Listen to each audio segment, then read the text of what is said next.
Hello friends, എല്ലാവർക്കും നമസ്കാരം. നിങ്ങൾ ഏവരും കാത്തിരിക്കുന്ന രേവതിയുടെയും സച്ചിയുടെയും നാളത്തെ വിശേഷത്തിലേക്ക് എല്ലാ കൂട്ടുകാർക്കും സ്വാഗതം. എല്ലാവർക്കും നല്ലൊരു ശുഭരാത്രി നേർന്നുകൊണ്ട് തന്നെ നമുക്ക് നാളത്തെ സൂപ്പർ ഹിറ്റ് വിശേഷത്തിലേക്ക് കിടക്കാം. ലൈക്ക് ചെയ്യാനും ഹൈപ്പ് ചെയ്യാനൊന്നും മറക്കരുത് കേട്ടോ. അപ്പോൾ തുടങ്ങുമ്പോൾ തന്നെ കാണിക്കുന്നത് പോലീസ് സ്റ്റേഷനാണ്. അപ്പോൾ പോലീസ് സ്റ്റേഷനിൽ ആ കോൺസ്റ്റബിൾ ആണെങ്കിൽ എങ്ങനെയെങ്കിലും തട്ടി മുട്ടി ഒന്ന് രക്ഷപ്പെടാൻ വേണ്ടി നിൽക്കുകയാണ്. അപ്പോൾ ലീവ് എഴുതി കൊടുത്തിട്ട് അതിനൊരു ഒപ്പം അങ്ങോട്ട് കിട്ടാനുണ്ട് എസ് ഐയുടെ കയ്യിൽ നിന്ന്. അപ്പോൾ അതിനാണ് പുള്ളിക്കാരൻ വെയിറ്റ് ചെയ്യുന്നത്. അപ്പോൾ പുള്ളിക്കാരൻ ആ ഒരു ഒപ്പ് മേടിച്ചിട്ട് പോകാൻ വേണ്ടി ഇങ്ങനെ എസ് ഐയുടെ അടുത്ത് വന്ന് നിന്നു. അപ്പോഴത്തേക്കുമാണ് പുള്ളിക്കാരൻ്റെ കൈ കണ്ടപ്പോഴത്തേക്കും പോലീസുകാരൻ ചോദിച്ചു, എസ് ഐ ചോദിച്ചു എന്താ പറ്റിയത് തൻ്റെ കൈക്കെന്ന് ചോദിച്ചപ്പം അത് പിന്നെ ഇയാളൊന്ന് വഴുതി വീണതാണെന്ന് അരുൺ പറയാണ്. അപ്പം ഈ കോൺസ്റ്റബിളും പറഞ്ഞു, അതെ അതെ അതെ ഞാനൊന്ന് വഴുതി വീണപ്പോൾ ഇങ്ങനെ കൈ കുത്തിയതാണ് എന്നിങ്ങനെ പറഞ്ഞു.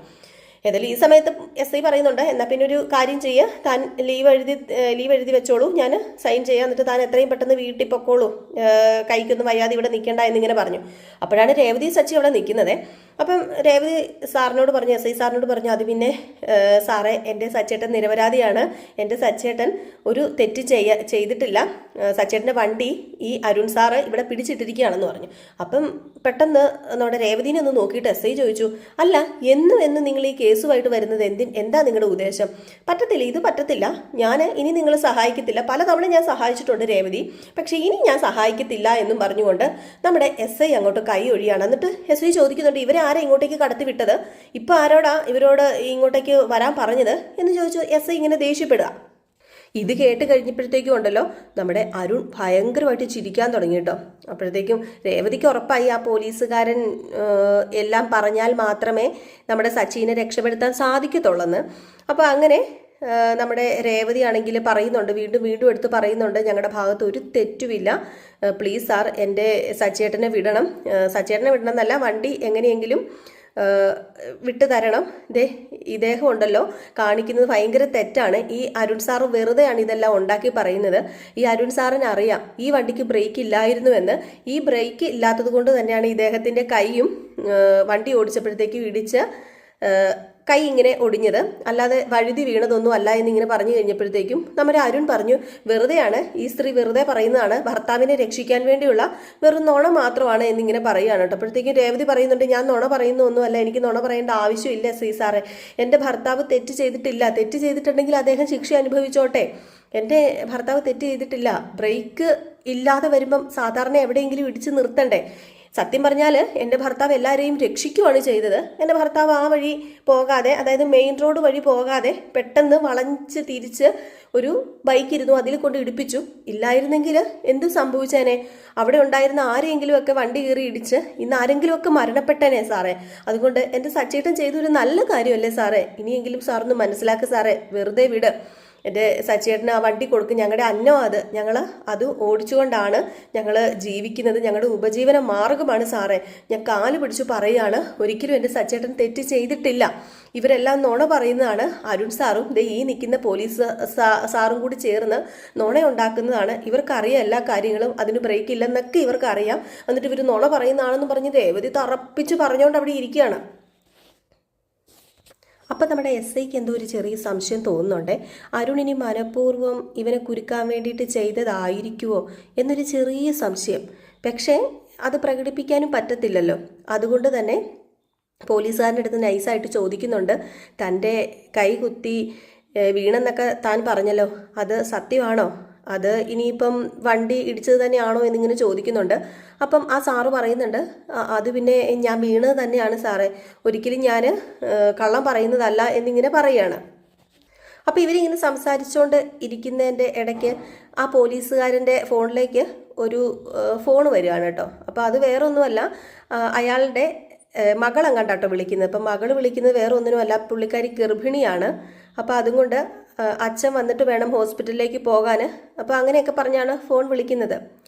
അപ്പം ഇയാൾ ഫോൺ വിളിച്ച് സംസാരിക്കുന്നത്, ഇയാൾക്ക് ഇങ്ങനെ ഒരു മകളുണ്ടെന്നും ഒക്കെ നമ്മുടെ രേവതി അറിയുന്നുണ്ട്. അപ്പോൾ രേവതി ഇത് കേൾക്കുന്നുണ്ട്. അപ്പോൾ രേവതി ഇത് കേൾക്കുമ്പോഴത്തേക്ക് രേവതിക്ക് ഒരു ഐഡിയ തോന്നുവാണ്, ഇമോഷണലായിട്ട് നമുക്ക് ഒരാളെ തകർക്കാൻ പറ്റുമെങ്കിൽ, അല്ലെങ്കിൽ ഇമോഷണലായിട്ട് നിന്ന് പെരുമാറാൻ പറ്റുമെങ്കിൽ അയാൾക്ക് എന്താ പറയുക, ആ ഒരു വിഷമമൊക്കെ മനസ്സിലാക്കി കൊടുക്കാൻ പറ്റുമെങ്കിൽ മകള് എന്താണ്, ഇപ്പോൾ ഒരു മകളൊക്കെ ഉള്ളതല്ലേ, അപ്പോൾ ഇമോഷണലായിട്ടൊന്ന് പോയി സംസാരിക്കാമെന്ന് ഓർത്ത് നമ്മുടെ രേവതി പോയി സംസാരിക്കുകയാണ്. സാറേ, സാറിനും ഒരു മകളുള്ളതല്ലേ സാറേ, സാറിനും ഒന്ന് ഓർത്ത് നോക്കിയാൽ സാറിൻ്റെ മകളുടെ ഭർത്താവിനാണ് ഇങ്ങനെ സംഭവിച്ചത് എങ്കിൽ സാർ എന്ത് ചെയ്തേനെ? സാറ് സത്യം പറഞ്ഞു കഴിഞ്ഞിട്ടുണ്ടെങ്കിൽ സത്യത്തിൻ്റെ കൂടെയല്ലേ അന്ന് നിൽക്കത്തുള്ളായിരുന്നു. ഇപ്പം സാർ ഒന്ന് വിചാരിച്ചാൽ മതി, സാറിൻ്റെ മകളുടെ സ്ഥാനത്ത് എന്നെ ഒന്ന് കണ്ടു നോക്ക് സാറേ.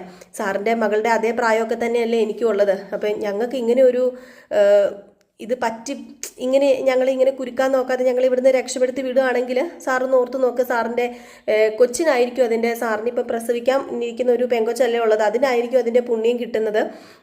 നമ്മൾ മാതാപിതാക്കൾ ചെയ്യുന്ന നല്ലതിൻ്റെ ഫലമെല്ലാം മക്കൾക്കല്ലേ കിട്ടുന്നത്.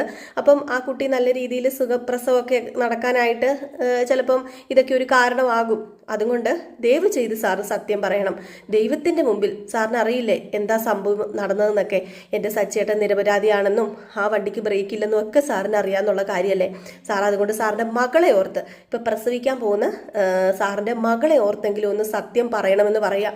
ഇത് കേട്ട് കഴിഞ്ഞപ്പോഴത്തേക്കും സത്യത്തിൽ എന്ത് ചെയ്യുന്നു, നമ്മുടെ ആ ഒരു കോൺസ്റ്റബിളിന് മനസ്സാക്ഷി, അല്ലെങ്കിൽ അവിടെ മനസ്സാക്ഷി വർക്കാവുകയാണ് കേട്ടോ. ശരിയാണല്ലോ, തനിക്കും ഈ പ്രായത്തിലൊരു മകളുണ്ടല്ലോ, ആ മകളെയാണ് എല്ലാവരും ഇങ്ങനെ പോലീസ് സ്റ്റേഷനിൽ കയറ്റാനും കൊടുക്കാനും ഒക്കെ നോക്കുന്നത് എങ്കിൽ എന്ത് സംഭവിക്കും? ഞാൻ ഒരുപാട് വിഷമിക്കത്തില്ലേ? അപ്പം ഇവളും അങ്ങനെ തന്നെയല്ലേ, ഇവൾക്കും ഒരു അച്ഛനും അമ്മയൊക്കെ കാണത്തില്ല, ഇവർക്കും കുടുംബം കാണത്തില്ല, അവർക്ക് ഒരുപാട് വിഷമം കാണത്തില്ലേ എന്നൊക്കെ ആ പോലീസുകാരനപ്പം മൈൻഡിൽ കയറുകയാണ്. അപ്പം പോലീസുകാരനെ ഓർത്ത് വന്നാൽ പിന്നെ സത്യം ഒന്ന് തുറന്ന് പറഞ്ഞാലോ, അങ്ങ് സത്യം തുറന്ന് പറയുവാണെങ്കിൽ നിരപരാധിയായ രേവതി സച്ചിൻ രക്ഷപ്പെടും. പിന്നെ എൻ്റെ മോൾക്ക് അതൊരു അനുഗ്രഹവും ആകുവാണെങ്കിൽ ആകട്ടെ എന്ന് ഓർത്തിട്ട് പുള്ളിക്കാരൻ ഇങ്ങനെ സത്യം പറയാൻ വേണ്ടി തുടങ്ങുക. ഈ സമയത്ത് നമ്മുടെ SI ആണെങ്കിൽ അടുത്ത തീരുമാനം എടുക്കാൻ വേണ്ടി തുടങ്ങുകയാണ് കേട്ടോ. വേറെ ഒന്നുമല്ല, ഇവൻ്റെ ലൈസൻസ് കട്ടാക്കിയേരെ.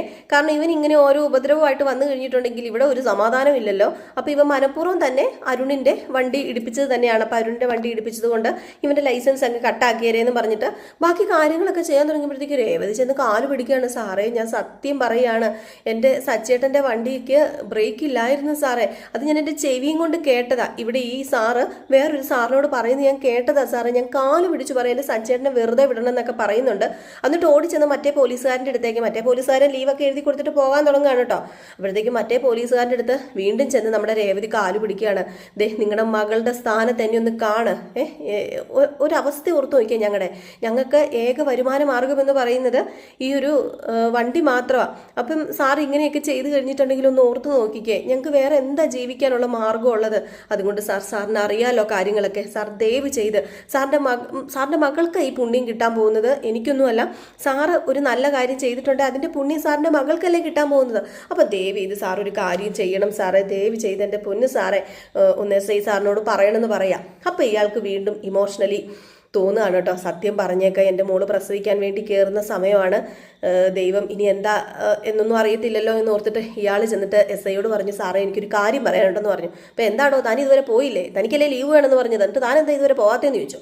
അപ്പോൾ പറഞ്ഞു, SI സാറേ ഞാനൊരു കാര്യം പറയാം, സാർ പക്ഷേ എന്നെ വഴക്ക് പറയുകയോ അതിന് എനിക്ക് പണിഷ്മെൻറ്റ് തരികയോ ഒന്നും ചെയ്യരുതെന്ന് പറഞ്ഞപ്പോഴത്തേക്കും താൻ എന്താന്ന് വെച്ചാൽ പറഞ്ഞ് അങ്ങോട്ട് തൊലയ്ക്കുക, എന്താ പറയാനുള്ളത് എന്നിങ്ങനെ ചോദിക്കുകയാണ് SI. കാരണം ഈ കാര്യങ്ങളൊക്കെ നടന്നു കഴിഞ്ഞപ്പോഴത്തേക്കും SIക്ക് അങ്ങോട്ട് പ്രാന്ത് പിടിച്ചു കേട്ടോ, ദേഷ്യമായി. അപ്പം ഇയാൾ പറഞ്ഞു, അത് പിന്നെ സാറേ ഞാൻ പറഞ്ഞതാണെന്ന് അരുൺ സാറിനോടൊന്നും പറയാൻ നിൽക്കേണ്ട, കാരണം അരുൺ സാർ ഇത് മനഃപൂർവ്വം ഉണ്ടാക്കി വെച്ചൊരു കള്ളക്കഥ തന്നെയാണ്. ഞാനാണ് ആ വണ്ടി എടുത്ത് ഇങ്ങോട്ട് പോലീസ് സ്റ്റേഷനിലേക്ക് കൊണ്ടുവരാൻ തുടങ്ങിയത്. ഈ ഒരു സമയത്താണ് ആ വണ്ടി ഒരു മൺകൂനയിൽ ചെന്ന് ഇടിച്ചിട്ട് എൻ്റെ കൈക്ക് സംഭവിച്ചത്, ഞാൻ വീണതല്ല, എൻ്റെ കൈക്ക് സംഭവിച്ചത് ഇത് മൺകൂനയിൽ ചെന്ന് ഇടിച്ചത് കൊണ്ടാണ്. ആ വണ്ടിക്ക് ബ്രേക്ക് ഇല്ലായിരുന്നു സാറേ. അയാൾ മനഃപൂർവ്വം അല്ല ഇതൊന്നും ചെയ്ത് കൂട്ടിയത്, അയാൾ ഒരിക്കലും മനഃപൂർവ്വം ചെയ്തതല്ല. അയാളുടെ വണ്ടിയിൽ ആരോ ബ്രേക്ക് മനഃപൂർവ്വം ഊരിയിട്ടതും കൂടെയാണെന്ന് മെക്കാനിക്ക് എന്നോട് പറഞ്ഞെന്ന് പറഞ്ഞു.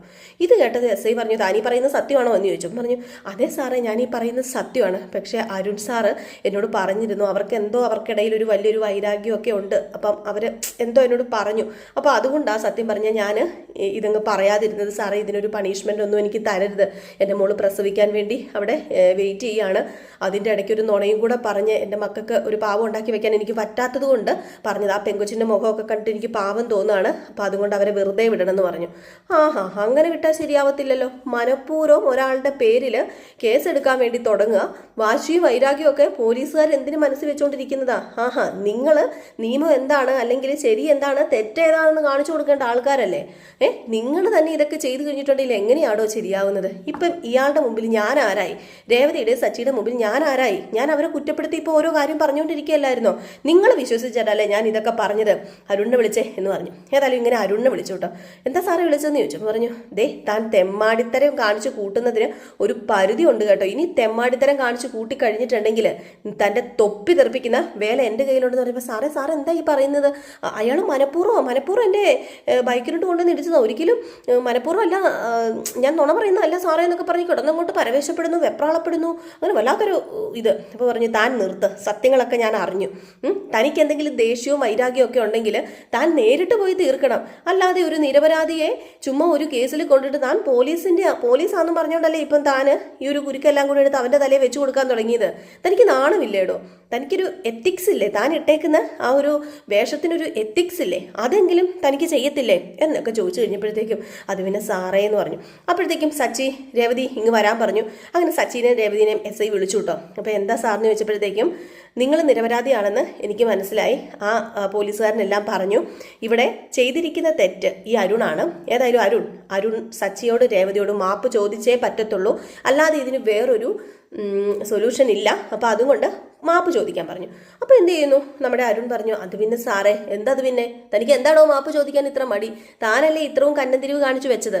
താനല്ലേ ഇയാളുടെ വണ്ടി പോലീസ് സ്റ്റേഷനിൽ കയറ്റിയിട്ടതും ഇയാളെയും ഇയാളുടെ ഭാര്യയെയും ഇപ്പം വിളിച്ചു വരുത്തി ഇവരെ അങ്ങോട്ടും ഇങ്ങോട്ടും നടത്തിച്ചതൊക്കെ താനല്ലേ? അപ്പം തൻ്റെ തൊപ്പി തെറിപ്പിക്കണോ, അതോ ഇനിയിപ്പം മാപ്പ് പറയുന്നോ? ഏതെങ്കിലും ഒന്ന് ചെയ്തോളാൻ പറഞ്ഞു. ലാസ്റ്റ് എന്താ, അരുണിന് വേറെ നിവർത്തിയില്ല. അരുൺ എന്ത് ചെയ്തു, എന്നോട് ക്ഷമിക്കണം സാറേ എന്ന് പറഞ്ഞു. നീ എന്നോടല്ലടാ മാപ്പ് പറയേണ്ടത്, നീ മാപ്പ് പറയേണ്ടത് സച്ചിയോട് രേവതിയോടോ, അല്ലാതെ എന്നോടല്ല മാപ്പ് പറയേണ്ടത്. ഇവരെയാ നീ അങ്ങോട്ടും ഇങ്ങോട്ടും നടത്തിയതും ഇവൻ്റെ വണ്ടിയാ നീ ഇങ്ങനെയൊക്കെ ആക്കി ഇട്ടതെന്നൊക്കെ പറഞ്ഞു. അപ്പോഴത്തേക്കും രേവതിക്കും സച്ചിക്കും പെട്ടെന്ന് ഷോക്കായി പോയിട്ടോ. കാരണം ആരോ മനഃപൂർവ്വമാണ് ആ വണ്ടിയുടെ ബ്രേക്ക് കളഞ്ഞത് എന്ന് അവിടെ പിടികിട്ടുകയാണ്. മെക്കാനിക്ക് അങ്ങനെ പറഞ്ഞു എന്ന്, മനഃപൂർവ്വം ആരോ കട്ട് ചെയ്ത് വിട്ടതാണ് ഈ ബ്രേക്കിൻ്റെ കണക്ഷൻ എന്ന്. അതുകൂടെ കേട്ടപ്പോഴത്തേക്കും സച്ചിക്ക് എന്തോ പോലെ അങ്ങ് ആയിപ്പോയി. രേവതി ഇതാരായിരിക്കുമെന്ന് ഇങ്ങനെ ചിന്തിക്കുകയാണ് കേട്ടോ. അപ്പം അങ്ങനെ നമ്മുടെ അരുൺ മാപ്പ് പറയുകയാണ് രേവതിയോടും സച്ചിയോടും. ഇനി ഇത് ആവർത്തിക്കത്തില്ല, എന്നോട് ക്ഷമിക്കണം എന്നുള്ളൊരു മാപ്പ് പറച്ചിലാണ് അവിടെ നമ്മൾ കാണുന്നത് കേട്ടോ.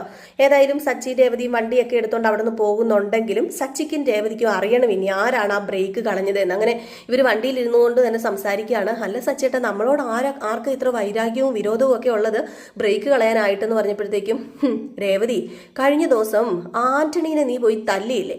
അപ്പം ഞാൻ നിന്നോട് പറഞ്ഞില്ലായിരുന്നു ഇതിലെന്തോ സംഭവം ഉണ്ട്, അല്ലെങ്കിൽ അവൻ ഇതിന് പകരം വീട്ടുമെന്നൊക്കെ? ഇത് അവൻ പകരം വീട്ടിൽ തന്നെയാണ് രേവതിന്ന്.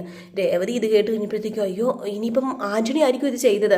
ആന്റണി ഇത് ചെയ്തത്, പക്ഷേ എൻ്റെ താക്കോലിൻ്റെ കീ അതെങ്ങനെ ആന്റണിക്ക് കിട്ടി? അതാണ് നമുക്ക് അറിയേണ്ടത്. ഇതാണ് പക്ഷേ ഇതിൻ്റെ ഇടയിൽ വേറെ എന്തൊക്കെയോ കളികളുണ്ടെന്ന്. ഏതായാലും ഈ ഒരു സീൻ കാണിച്ചിട്ടാട്ടോ ഇന്നത്തെ വിശേഷം അവസാനിക്കുന്നത്. ഇന്നത്തെ അല്ല, നാളത്തെ വിശേഷം അവസാനിക്കുന്നത്. അപ്പോൾ എല്ലാവരും കാത്തിരിക്കുക, ലൈക്ക് ചെയ്യാനും ഹൈപ്പ് ചെയ്യാനൊന്നും മറക്കരുത്. നമ്മൾ ഡെയിലി പ്രമോ വിശേഷമായിട്ട് വരുന്നതായിരിക്കും. Tata, bye bye.